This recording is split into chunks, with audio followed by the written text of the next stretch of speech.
Between the years of 1947 and 1991, the world was faced with a Cold War, marked by geopolitical tensions between the United States and the former Soviet Union. One of the most remarkable moments of this whole period was the space race, an intense space exploration by the two superpowers.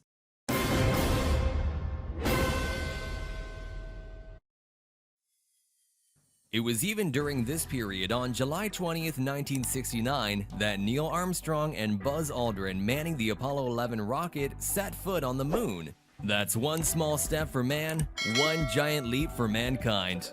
Last Saturday, July 11th, 2021, almost 52 years after the Apollo 11 landing, Richard Branson, a billionaire famous for having founded the Virgin Group, flew into space in his own company's spacecraft, becoming the first businessman to fly in a spacecraft developed for commercial purposes. The mission is called Unity 22 and took off at 12:25 p.m. in the state of New Mexico, United States, and landed at 12:41 p.m. at the same place from where it took off, at Spaceport America, the first spaceport designed for commercial purposes, also built by the entrepreneur. Besides Richard Branson himself, the project was manned by 2 pilots and 3 other Virgin Galactic employees. Another interesting piece of information is that Branson did not use a classic rocket to push the limits of our atmosphere, but a plane that took off from the runway and then released the ship where Branson was at the exact altitude. The spacecraft is truly a work of art. The Jetsons would be proud of us. Upon arriving in space, the spacecraft started its engines and then glided down. The entire journey took less than 20 minutes. This is no ordinary flight like ones we are used to seen done by ordinary planes. This is because it was a so-called suborbital flight. Suborbital flight is a flight where the plane is able to pass the boundaries of what has been determined as space, which is approximately 89 kilometers in height. But they do not get the speed necessary to stay in orbit, so they come back down to Earth. The satellites in the moon work in a different way. They are also in what we call space, but they have the speed necessary to go into orbit. The purpose of this flight was to do a test to experience what its future customers would go through, since Virgin Galactic will start offering space tourism in 2022. So far, more than 600 tickets have already been sold. The ticket prices range between $200,000 and $250,000. Branson's suborbital flight on Sunday, according to Virgin Galactic, is expected to be used in advertising to reopen ticket sales for future space travels next year.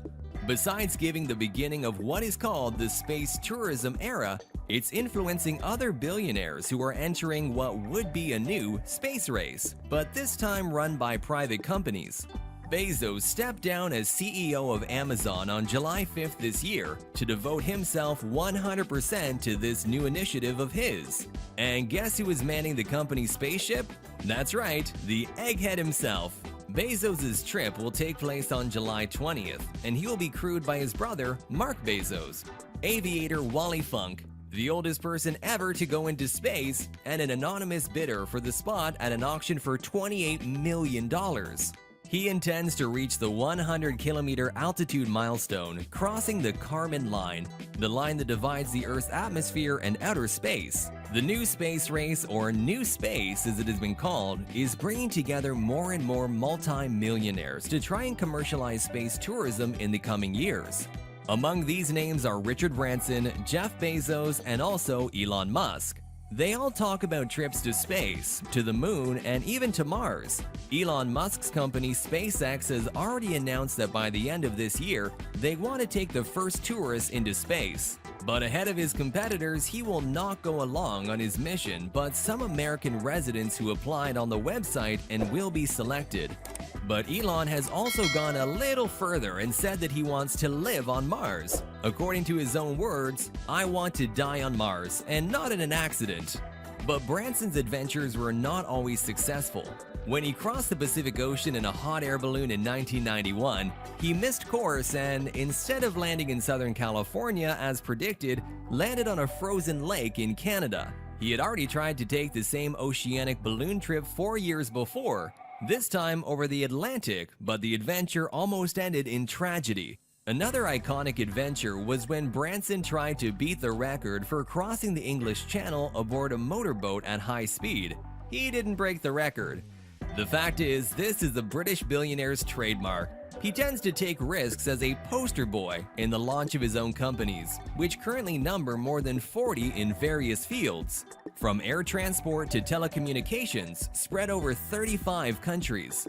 Since 1970, when he created his first company in what would become the multi-million-dollar conglomerate Virgin Group, the entrepreneur has incarnated characters such as a commercial flight pilot, a flight attendant, and even a bride, a role played during the launch of a company in the wedding clothing business.